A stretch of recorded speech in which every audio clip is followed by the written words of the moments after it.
here to speak about Sustainable Development Goal number 8. Decent work and economic growth with his talk, Building a Future of Work with Youth Participation in Emerging Industries. Everybody, we have with us AirAsia's Head of Communications, the tireless go-getter, Mr. Steve Dailisa.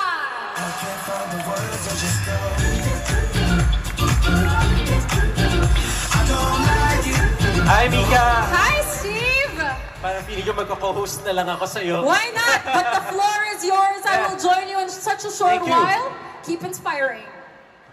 Thanks, Mika. And once again, mainit na pagbati sa lahat ng mga narito ngayon. Hello! Hey! Yan! Yan, parang taas ng energy ninyo. Sobrang contagious ang energy. Sana yan lang yung ikalat natin. Positive vibes all throughout. Okay? So, good afternoon once again. Lahat tayo dito. Ako ay millennial pa rin. Kagaya niyo, I'm sure most of you here are Gen Zs, pero sana lahat tayo this afternoon, bukas yung ating isip. We're all ready to be inspired because isa yan sa aking goal for this afternoon. So, once again, I'm Steve Dailisan, as many E's as you want. Ayan, unlimited po yan. A first officer, an Airbus A320 pilot at AirAsia Philippines. I'm also the head of communications and public affairs of AirAsia. And I'm very much delighted to be speaking to all of you today.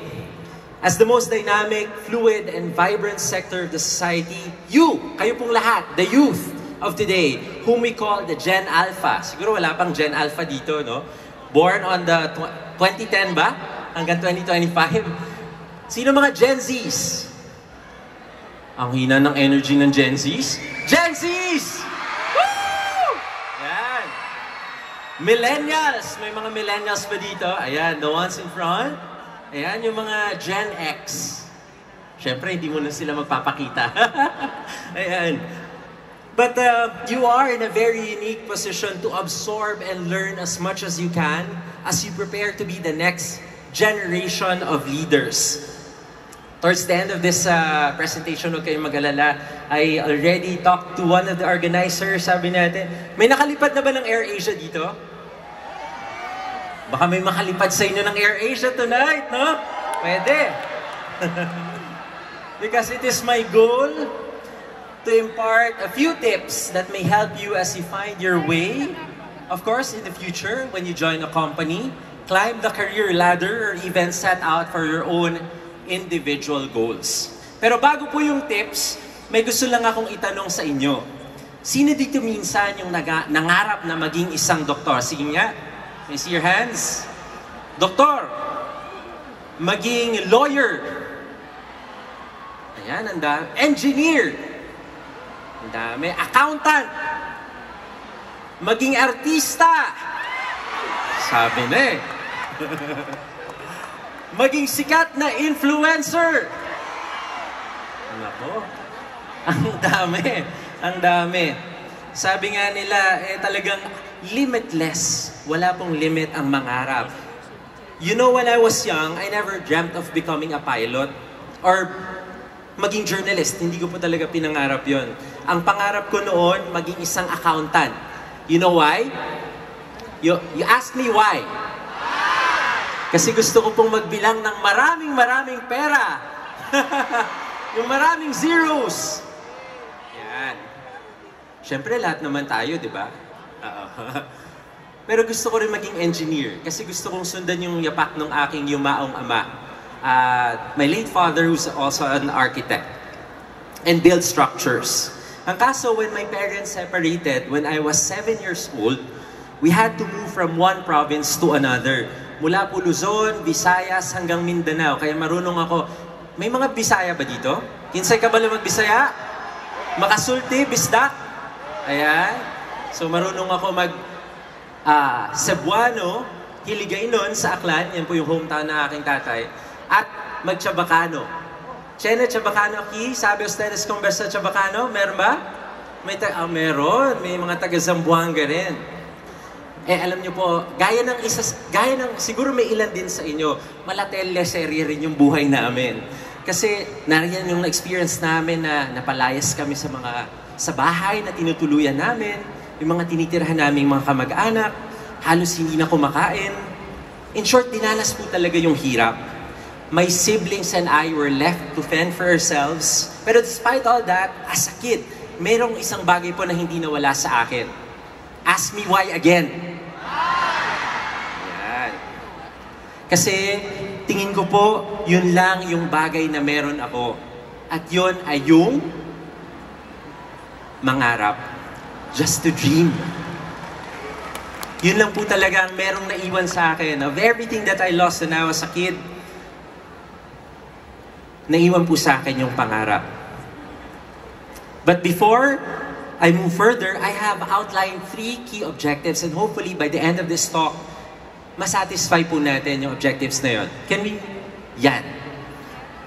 So, simple lang po. My goal is to learn from you today. May mga meaningful conversations po ako sa baba kanina. Nakakausap ko rin yung mga kasama natin from Global Peace Foundation. Nasaan na ba sila? Mga masisipag nating volunteers. Ayan.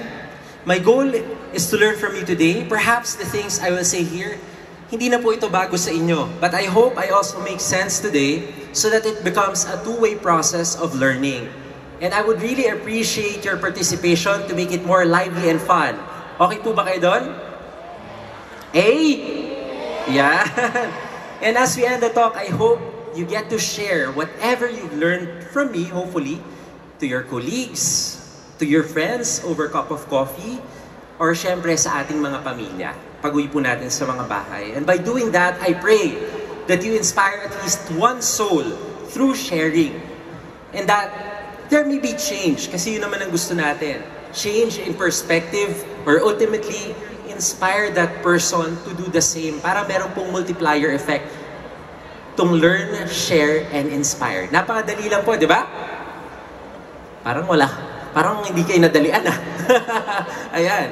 Learn, share, and inspire, and that's my personal advocacy. My journey to becoming a pilot or a journalist wasn't a simple straight line.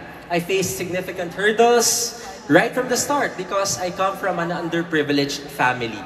The reality was that pursuing my dreams seemed financially out of reach and opportunities appeared to be scarce in order for me to make this dream a reality. Kaya naman marami rin po akong ibang in-explore sa aking career. So most of you, siguro some of you may recognize me from my 12-year-long career as a broadcast journalist. Steve Dailisan Nakatuto, 24 oras. O, di ba? It was a fulfilling job. Maraming salamat sa Kapuso Network, and I dedicated myself to becoming at least a good broadcaster I could be. Hindi purveyor ng fake news, ha? And the hard work was rewarded with recognition from peers in the industry, accolades here and abroad, and the trust and confidence I got from the Kapuso Network. However, deep in my heart, I knew I belonged in the cockpit, soaring through the skies. People might think, no, that career shift, especially one that diverges from a high-flying path, is unwise and impractical. Particularly when it happens in one's 30s. Kasi nag-decide po ako na mag-career shift in my 30s. I'm still nasa 30ish pa rin po ako. Ayan. But all big dreams can only be met with an equally big leap of faith. My journey toward becoming a pilot was riddled with detours, distractions, setbacks, and moments that tempted me to give up. Sa totoo lang po, parang there was a time in my life na parang ayoko na. Nag-pilot school po ako for 2 years, makikita niyo yan. And then natanggap po ako sa isang airline, and then the pandemic happened. It was tingin ko yung po talaga yung pinaka-downward na moment sa buhay ko because I lost my job and I lost my dad at the same time. But sabi nga nila, when a door closes, di ba, hanap ka ng windows of opportunities. And when there's none, you create one. Wag po kayong titigil. Okay po ba kayo doon? Of course. Sabi nila, find windows of opportunities. Pag wala, gawa po kayo ng sarili niyong windows or doors. And then I was given the opportunity to be the Communications and Public Affairs Head of AirAsia. And then after 2 years, I was able to regain my wings. So ako po ay nag-opisina ng Monday to Wednesday at lumilipad po ako every Thursdays and Fridays. So AirAsia allowed me to marry my passion for journalism and my love for aviation. And it is possible, believe me. Kaya po natin siyang gawin. And I am very much grateful to AirAsia because they are a living testament of making everyone's dream come true because they supported my dreams. You might have heard of AirAsia, but who exactly is AirAsia? So AirAsia, kagaya po ng mga kwento ng mga kumpanya. I just want to share this with you because this is very inspiring. Are you familiar with Tony Fernandez? Some of you may be familiar with Tony Fernandez. They started AirAsia with just 1 ringgit to their name. From 2 planes in 2001, and 200 staff. And we've grown immensely.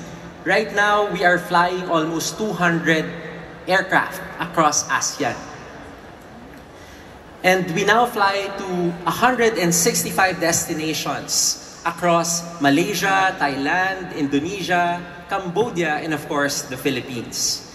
And for 15 years running, we've been recognized as the world's best low-cost airline. This is a testament to our commitment to democratizing air travel. So just this year, ginawa rin po ulit kami ng pagkilala ng Skytrax. Ito po yung parang Oscars sa aviation industry. And we're very proud to be part of the broader ecosystem within Capital A, one that includes not only aviation but also aviation services such as logistics, a travel-led super app, which is what we call AirAsia Move, our seamless logistics with Teleport, innovative training at AirAsia Academy. Kanina pala may nakita ko mga students from PhilSca. Yeah, yung mga taga PhilSca, nandito ba? Ayun, nandun sila.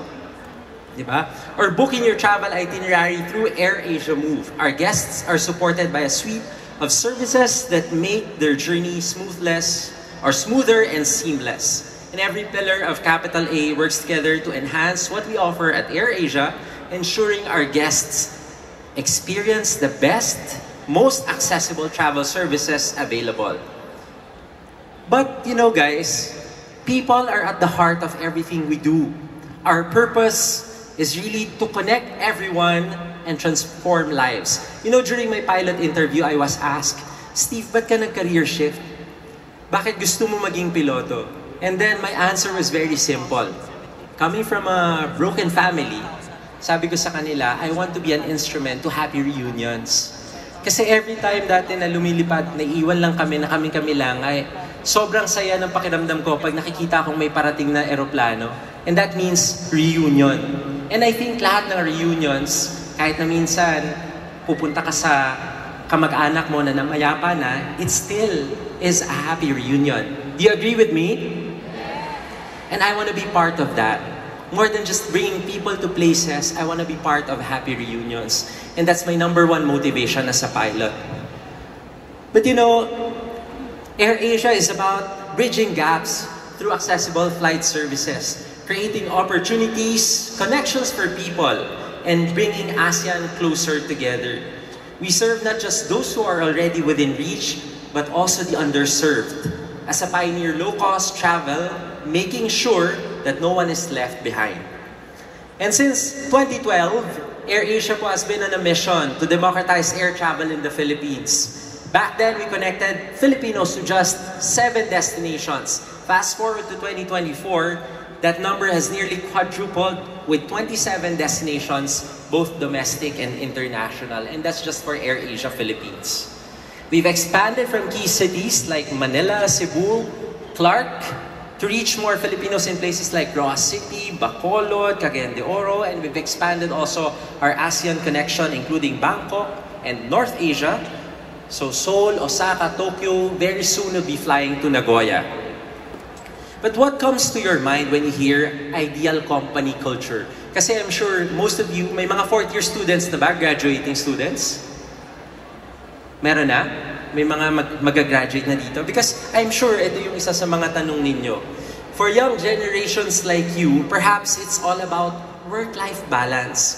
For some people, first yung culture. At AirAsia, we're all about being guest-obsessed. which means putting our guests at the center of everything we do. And very important to sa lahat ng mga kabataan, whenever you do something, you ask yourself, why are you doing this? Bakit nyo siya ginagawa? Because pag hindi nyo naiintindihan kung bakit nyo siya ginagawa, madali kayong mawala. You'll easily get lost. No? Our team plays to win, driven by the belief that together we achieve more with less. Sa AirAsia po, naniniwala kami sa doing more with less. Yan po yung aming mindset. It's also a place for personal growth, where every all-star has the opportunity to learn, evolve, and reach their full potential. At younger age, it's important to note that improvement should be your daily goal. Dapat lagi pong kasama sa araw-araw natin yan, lalo na sa ating mga kabataan. This is where we differentiate the fixed mindset versus the growth mindset. People with a fixed mindset believe that intelligence and talent are fixed traits that cannot be enhanced. Pag fixed mindset, nakakahon po tayo. Hanggang dito lang yung kaya natin gawin. Ito yung mga klase ng tao na nagsasabing, hindi ko kaya yan, mahina ako sa math. O kaya nagsasabi na, hindi ako magaling sa strategy. Focusing on what you believe you cannot do and accepting it as a permanent aspect of your character prevents you from experiencing personal growth and development. Hence, it's important that we cultivate a growth mindset strategy. Yan. Believe that intelligence and talent can be continuously developed and improved every single day. Naniniwala ba kayo doon? Na kahit hindi kayo magaling sa isang aspeto na ito, marami ako nakita. Perfect example, di ba? Si Ann Curtis. Di ba? Sabi ng mga tao sa kanya before, naku, ano ba yan, sintonado? But look at her now. Di ba? Because of her growth mindset, yung mga bagay na sinasabi ng iba, at perhaps at some point in her life, pinaniwalaan siguro niya na hindi niya kaya, but because of her growth mindset, kayang-kaya na niyang gawin. At nasa tono na siya pag kumakanta siya. So it's the same thing for all of us. Becoming is better than being. We must work hard to be the best version of ourselves in our careers and in our personal lives. And lastly, at AirAsia, we celebrate and support all-stars from all walks of life, regardless of your background, gender, race, age, and more. This is the core of our culture. And at the latter part of my talk, I'll introduce you to some of our all-stars. Yan po yung tawag namin sa mga employees ng AirAsia. And you'll have the opportunity to witness inspiring stories of all-stars and how AirAsia has empowered them, including myself. To date, AirAsia is composed of more than 20,000 all-stars across our ASEAN group. May mga interesado ba magtrabaho dito sa airline industry? Ayan, meron ako nakikita mga kamay. Get free travel perks. Yung pwede nyong dalhin, yung mga mahal nyo sa buhay, sa travel. O sino na lang gusto mag-travel dito? Taas ang kamay. Lahat kayo. Diba? Yung mga employees ng AirAsia, we get that privilege, no? To bring our families with us whenever we travel for free. Ayan. Okay? So we have, in the Philippines, we have almost 2,000 all-stars and 60% of our workforce at AirAsia Philippines consists of millennials and Gen Z. We believe, kayo pong lahat, because kayo yung mga Gen Zs, most of you here, we believe in your ability to lead with fresh ideas and youthful energy. So everyone in this room should believe in what you are and what you do. Who knows, you might be the next all-star. Bakit hindi? Di ba? Now, let's deep dive into the profile of new generations in the workplace. So sabi nila, in terms of technology, ang mga millennials daw were the early adopters of the mobile revolution and social media. They witnessed firsthand how these technologies changed the way we communicate and interact. Sa totoo lang po, when I was a budding reporter for GMA7, before we get out the news, yung napapanood nyo sa TV, i-dictate namin yung script namin over the phone. And then, i-check po nila. And then, i-dictate po nila ulit sa amin yun over the phone. Just imagine. Sobrang hirap. Pero hanggang sa nag-evolve, nagkaroon ng technology, email, naging accessible na. So lahat pwede na makuha sa mobile phones. So yun yung difference ng millennial at saka Gen Zs. Everything is accessible to you. So you are born into a world already saturated with digital technology. I'd say that Gen Zs are digital natives. They've grown up with smartphones and social media, making them more adept at using these tools. Millennials are often seen as ambitious and team-oriented, while Gen Zs are more likely to embrace new ideas and work on their own. Do you agree? Ganito ba mga Gen Zs? Yes? Sige. Medyo hati. Yeah? Salamat sa water. Okay lang, mag-water ako. Okay. So in terms of job motivation, yung mga millennials naman, they're often seeking meaningful work that aligns with their values. Millennials are more likely to prioritize career growth and development, while Gen Zs naman, they're more for job security and compensation. It's very important to them. And yung work-life balance and the opportunity to create a positive impact. In terms of work principles, bilisan ko na lang, millennials often prioritize work-life balance, but the operative term there is strive. No? Strive to have work balance to create a healthy and supportive work environment, while Gen Zs naman, they value mental health and social justice causes. And they expect their employers to be socially responsible and support their well-being. So do you agree? Pwede ba? Nakaka-relate ba kayo, mga Gen Zs? But as you already know, the majority of our team consists of millennials and Gen Z All-Stars. You might be wondering how we support these new generations. AirAsia has developed various initiatives that empower them, address their needs, and ensure they feel heard and valued. And we give these generations a platform to share their perspectives and ideas, whether it's during strategy sessions, digital forums, or collaborative projects. And since diversity is one of the things we take pride in, we have been cultivating strong collaboration between seasoned professionals and new talent, focusing on a culture of learning, respect, and mutual growth. And at AirAsia, we support everyone's dreams regardless of who you are. And at this point, gusto ko pong i-share sa inyo yung mga inspiring na kwento ng mga young all-star ng AirAsia. Their stories emphasize what it means to bounce back, chase dreams, and prove that nothing is impossible. I'd like you to meet Michiko.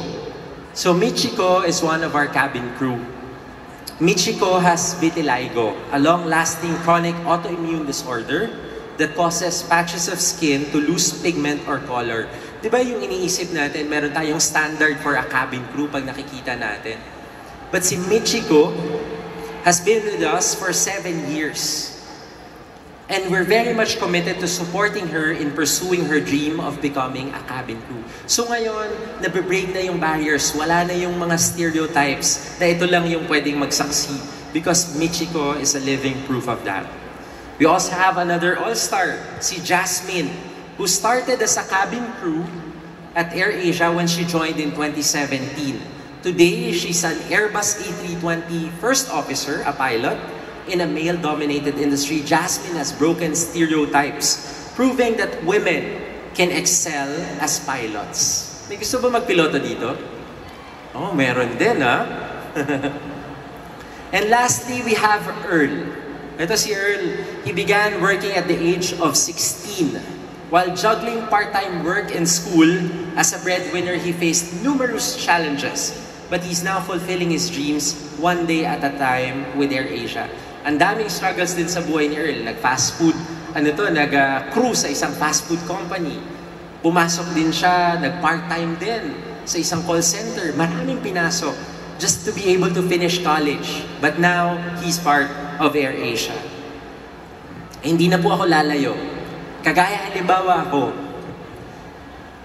wala naman po kaming pera. Napakamahal po sa totoo lang maging isang piloto dahil napakamahal po ng cost for aviation training.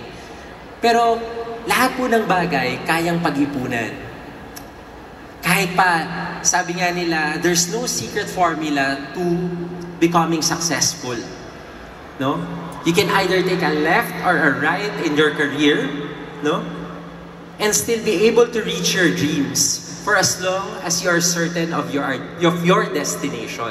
Basta alam niyo po kung saan kayo pupunta, hindi po kayong maliligaw. So don't be afraid to dream big.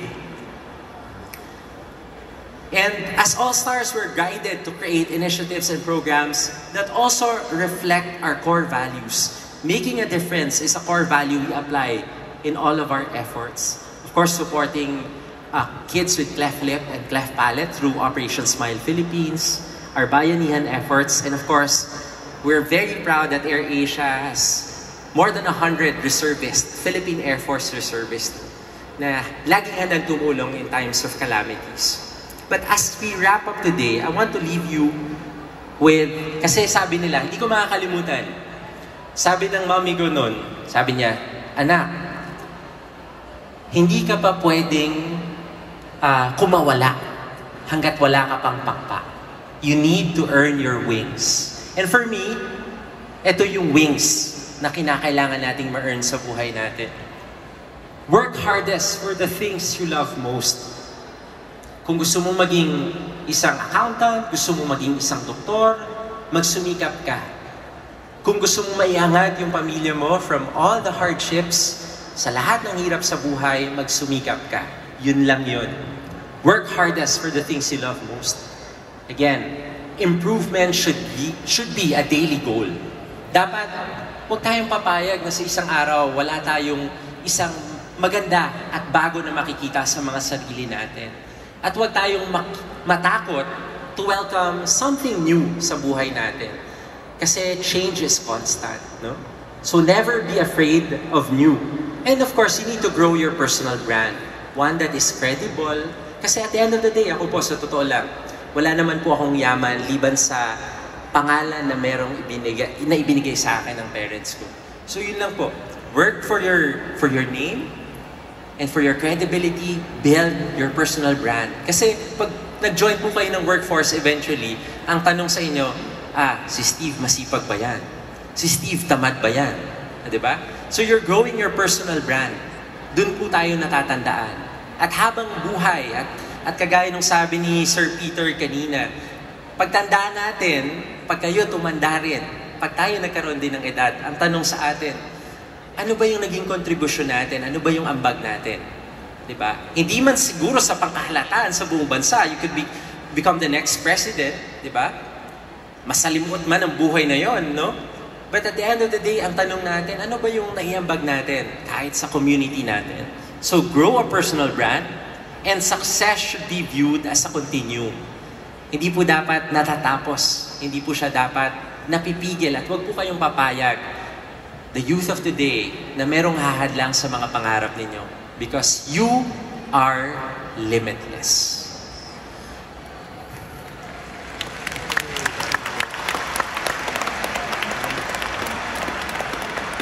And once you earn your wings, I'm sure you'll soar higher.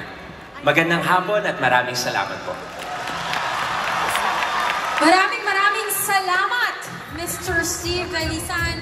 Steve, can you please join me? Thank you. And we are going to be picking your brains in just a short while. Let me just get